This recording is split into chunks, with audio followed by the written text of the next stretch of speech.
রহমতুল্লাহি ওয়া বারাকাতুহু। আলহামদুলিল্লাহ, আজকে সোহরা ঈদ উদ্যানের অত্যন্ত গরম থাকা সত্ত্বেও সমস্ত উলামা একরাম এবং মানুষের দ্বারা রোগ কানায় ভরপুর এবং আলহামদুলিল্লাহ আমাদের সমস্ত নেতৃবৃন্দগণ চলে আসছেন।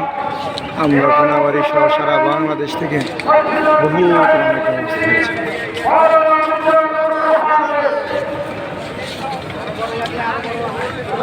السلام عليكم ورحمة الله وبركاته.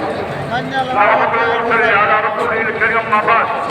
بعد سنة لا يحضر سنة কোন সমস্যার এর প্রতিবাদে আমরা এই সমাবেশ হয়েছি। আজকের সিদ্ধান্ত হবে থাকবে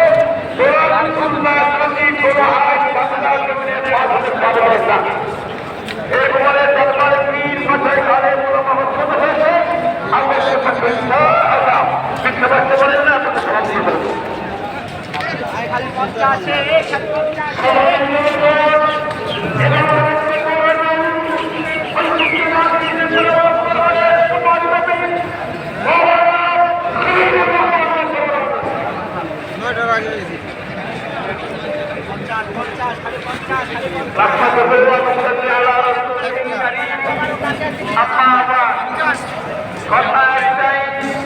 আমাদের মনে রাখতে হবে, আজকের নারী সংস্কার নিয়ে শুধু কথা নয়, এই দেশের তৌহিদি জনতা 20 কোটি মানুষ এই শোষণ থেকে বাঁচার জন্য আন্দোলন করেছিলেন।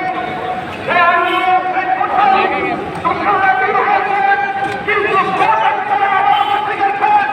সংবিধানে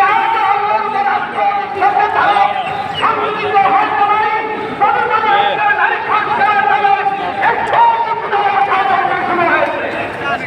কেডা